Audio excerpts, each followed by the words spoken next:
Hi there, it's Arthur here at Lad Mix Farm.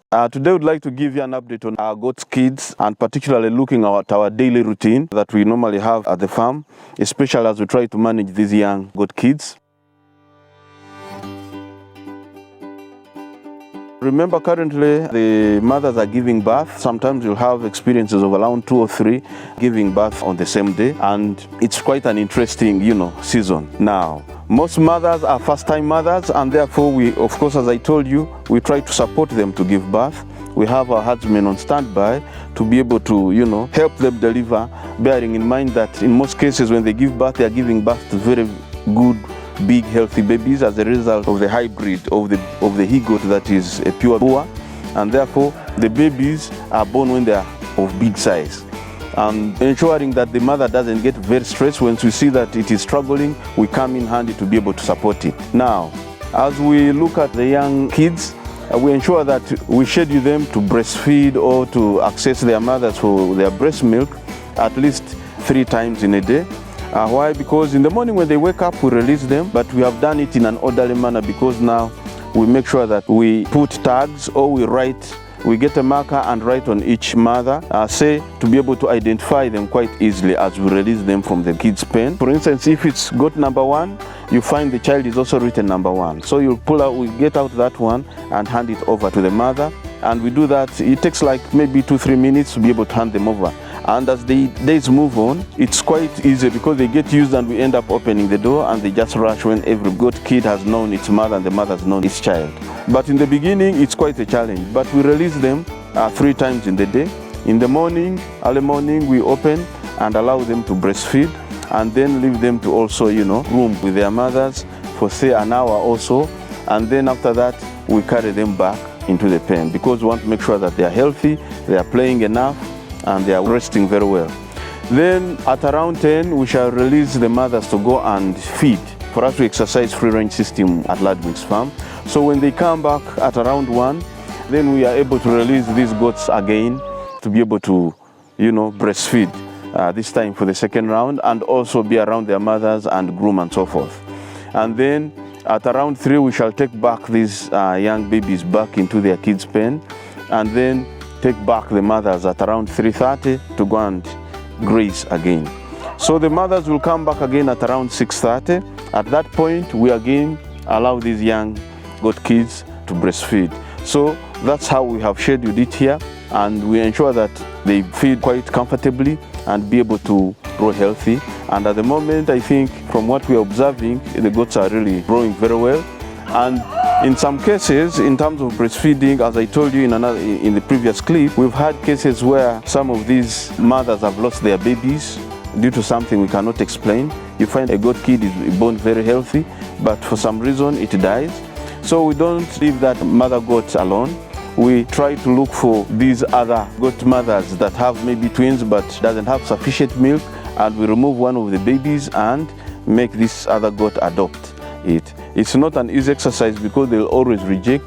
So we identify a rope, put it around the mother so that each time it's going to breastfeed, we hold the mother and allow this child to breastfeed. So that way we ensure that we are not losing out on the milk that is now with this mother which has lost its baby, but we use that mother to support the healthy growth of these other goats whose mothers don't have sufficient milk. And so that's how we are juggling with the process of making sure that they all have enough milk. Now, we ensure that these goat kids are indoors whenever the mothers are out, because remember they're still young. They have been playing around, of course, when the mothers are around, and exercised enough. But to ensure that they are safe, we keep them indoors. We don't want them to get this excessive heat, these strong winds that are blowing, and sometimes before the mothers return, there have been cases of rain falling, and so we don't want these young goats to be hit and disturbed by the rains. So we ensure that they are indoors whenever their mothers have gone to graze. Until such a point, maybe after a month or so, they will still remain within the exercising yard when the mothers are going and can be able to rush and take themselves inside when it starts raining. But for now, because they may be confused and don't know what to do, we ensure that we carry them and keep them indoors. That is to ensure that they grow healthy and have no major challenges that are, disturbing them. Now, in the kids' pen, we are putting in enough dry grass We actually put quite a thick layer in the kids' pen to ensure that as they are there, they are able to sleep comfortably. We make sure that it is warm, the house is well enclosed from strong winds, but also from rain. But also, as you put this layer of grass, it helps that if these goats' kids are, urinating, remember currently they are only dependent on their mothers for breast milk, and so there's a lot of, urinating that goes on.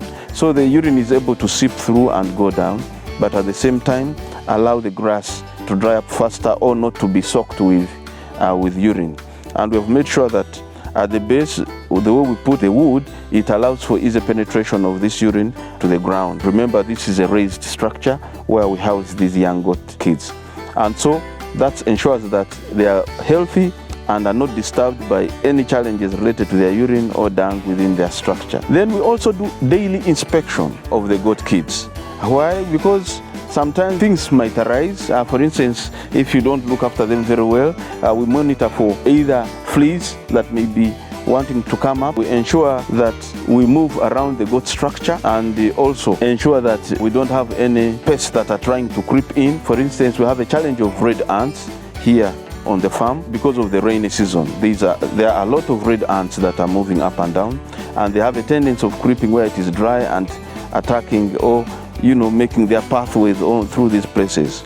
So the way we do it, we ensure that we monitor and inspect around the goat kids' pen to ensure that we don't have these challenges. And once we identify that, we actually bring ash and we put it around the structure. This ash that is dry, it doesn't have to be hot. Ants don't want to cross ash, so they'll always shun away from where you've put this ash. So we put ash around the goat's pen to make sure that they are not disturbed by the goats. Then also part of the inspection is to look at their mothers, if they are feeding very well, and also as the goats progress, whether they are having sufficient breast milk to continue supporting their goat kids. There are cases when the mothers tend to lose out on milk quite early when the child is still young. So when we sense that, we see how we can support this goat kid to be able to access milk from another mother. So that one we do it on a routine basis to make sure that all is well at the farm. Now, these are some of the practices we are doing and which we encourage you to do out there. You'll find that once you get used to them, it becomes more or less second nature, and you end up looking after your animals very well. Thank you very much. This is what we had for you today. If you consider it helpful, please let us know. You can subscribe, send us your comments and feedback, and then we can be able to, support one another. Thank you very much.